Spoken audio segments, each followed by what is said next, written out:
tell me a little bit about your book, man, The Lighthouse Keeper, and tell us a little bit about that and what kind of motivated you to write that. Yeah, no, I appreciate it. So I fell into yoga right as I got out of the Marines, and that wasn't my script. I wasn't planning on that, but it just bumped into it and just became enamored with it. And yoga was kind of one of the vehicles I used to get back into writing, because I knew once I got out of the Marines, I felt like I was in a position in my life where I could finally settle down and write, because in the military, it just wasn't the environment to do that based on moving or traveling or being deployed or whatever. And so I wrote my first book in 2017 about finding your purpose in life.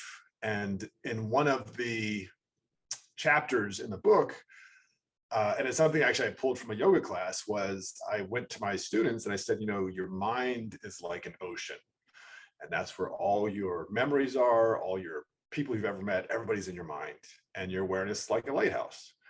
And generally through life, we create habits or patterns. And so our lighthouse goes in a certain direction every day.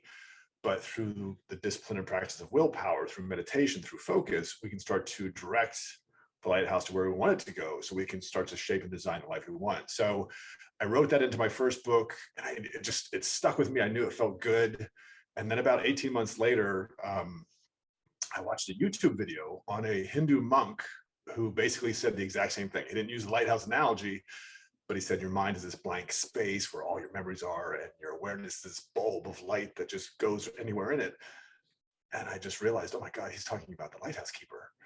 And I knew I had a book then. And so I started mapping out what the journey was going to be. And it took me about 9 months to write it. But So, I mean, did you always like to write? I mean, is this something like of a passion of yours from a young age, or?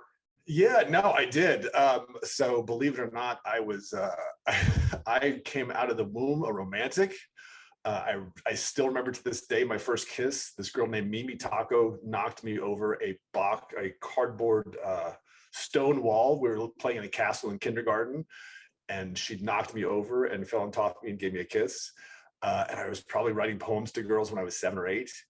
And I fed my imagination with comic books, if you can believe it or not. Before the Avengers, Marvel Studios in DC were juggernauts of the cinema world. And that just sparked my imagination. And so even though I was athletic in high school, I really loved writing. It was just space to kind of let loose and explore my imagination. And I was fortunate enough, I got national recognition for a short story I wrote when I was in high school. I had poetry that won contests. But as I turned to go to college, I knew I was going to join the military because they were paying for college. And I figured I'd be international business. We'd spent some time in Japan growing up as a kid. And so I thought international business would be the way to go. And finally, I was so just kind of distracted and I didn't really like it. And I went to a guidance counselor and they said, well, what do you like to do? I said, I like to write. And they said, well, then be an English major. I'm like, okay. And so I did, but again, joined the military. I was in Somalia early in my career off the coast of Kuwait for Desert Storm. And so I just knew writing wasn't really going to happen while I was in the Marines. But when I got out, it was something that I knew I could do it again. And honestly, Daniel, I spent 7 years once I got out of the Marines working on horror stories. And on 3 or 4 different occasions, I would sit down over the course of a few weeks. I'd write like 100 pages of material, and then it would just peter out. And I couldn't figure out how to take the story to the direction I wanted it to go. And I just got so frustrated. So I'd go away from it for about 18 months, come back with a new idea, really inspired to write. Same thing would happen, 100 pages. And I just got so frustrated. And finally in 2017, I read Napoleon Hill's Think and Grow Rich. And that changed my life. It really did. And so I wrote a purpose statement that I'm going to help people find their purpose in life. And I started working on my self-help book, Whiskey and Yoga. Oh my goodness, that's fantastic. That's so exciting to hear. That, well, I mean, Think and Grow Rich changed my life too, man. I mean, in 1996, I read it and it was like, forget it, man. It was, my whole life was like, I mean, I saw the world. The question I did have, well, first of all, I want to say thank you so much for your service. Absolutely. And then, but what sports did you play growing up? Yeah, so I had a small run-in with football when we lived in Japan, and didn't like that all that much. So I did soccer and tennis, and then in high school, and then in college, I gravitated back to football and basketball, and I played intramural sports most of my career. So you probably kept the poem thing kind of like on the down low, with all your sports buddies, or did you tell them that you're a writer? And no, it's funny you say that. Not really. I mean, it wasn't cool. Like of course. Well, that's why I'm thinking if I played baseball and football, and if I told all my buddies that I was a poetry, guy, I don't know, it might have not went over well. But again, I know times have changed today, but for me personally, well, I'll tell you. I'll tell you honestly, it wasn't so much. I mean, my friends knew I wrote poetry, but when I got in the Marines in early 2000, I found a muse, which I just found this woman who was really inspiring, and I started writing poetry again. And I remember sharing that with my fellow Marines. And you want to talk about like raised eyebrows, and people like that was questionable. Like that was a Marine writing poetry was questionable, even though like my first poem that I really wrote was about Achilles, and I still have a copy of it. It's epic, but it's those two cultures did not necessarily go well. So it was a weird choice. I could imagine. So okay, so I want to take you a little bit back to the childhood again. Yeah. And I want to ask about your parents. Like, what did your parents do? So my dad was in the Marines, so he served 31 years on active duty. My mom was a nurse when they met.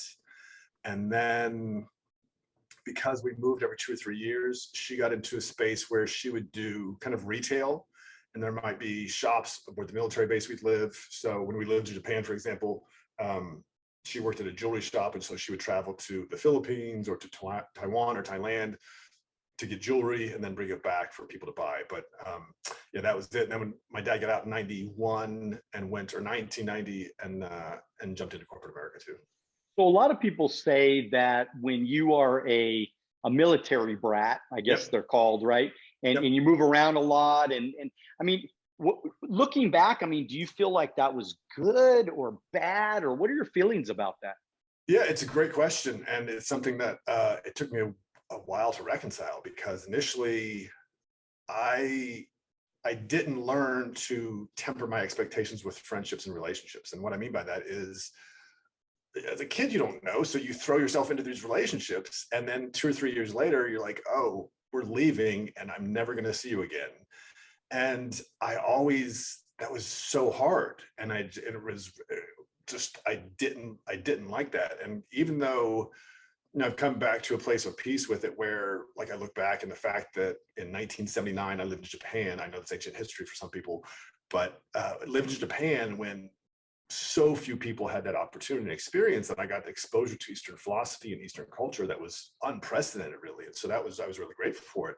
But growing up, I really kind of resented my dad, because it was, you're the guy who's making us move all the time because you're the Marine. And obviously I kind of was so distracted by that I made it my profession. And so I said, oh, now I'm going to get paid to move and be miserable for moving all the time. And then finally I kind of woke up and be like, you know what, you don't have to do this. You can figure out something else to do. So I've come to a place of peace with it, but it was something that for the longest time that it was a struggle, because I always, it's kind of like you're damned if you do, if you're damned if you don't. Like you can say, and this is obviously well before the internet, but you could obviously go to a place where you're like, okay, I'm not going to really get close to people because they're going to leave, or I'm going to leave soon. And then you don't really have fulfilling relationships, or you throw yourself in, and then it's just like, okay, there's no Facebook. I'm not going to write you letters every day. So bye. And maybe I'll see you on LinkedIn in 30 years. What's interesting that I've kind of studied that subject, just wondering about it, and what I always have learned is that you end up building even better relationships, people like you, because you moved so many different places. And you become, I think you become more well-rounded. You become, a person that is easy to make friends. I mean, very approachable, and because you're always making new friends, right? And that's the one thing I've come to appreciate, is it's very easy to make people feel comfortable, because especially like I think back to, I mean, you said that, it makes me think back to, I had the rare privileged kind of, at least from a military perspective, to graduate from the same high school that I started in. And it was actually here in North Carolina. And, but it wasn't without cost. And at the end of my junior year, my dad got orders to move. So they moved to a military base in Georgia. And I could not fathom the idea of starting my senior year at a new school with people I didn't know. So we kind of decided that I was going to stay with family friends. And that was hard because my parents weren't there, but at the same time, it made me appreciate that the people who did come in their senior year from a different military base, like, you wanted to make those people feel welcome as much as possible. So, and that's certainly something that's carried on with throughout the course of my life, where I've been able to just make people feel comfortable, because obviously we're all journey people in one capacity or another. And my journey just happened to be through lots of different spaces over the course of a good part of my life. But I've been in one place now for 15 years, and that's been a remarkable blessing. Thank you for watching our short clips on Alonzo Academy. If you'd like to watch the next short clip, click here. If you'd like to watch the entire podcast, click here.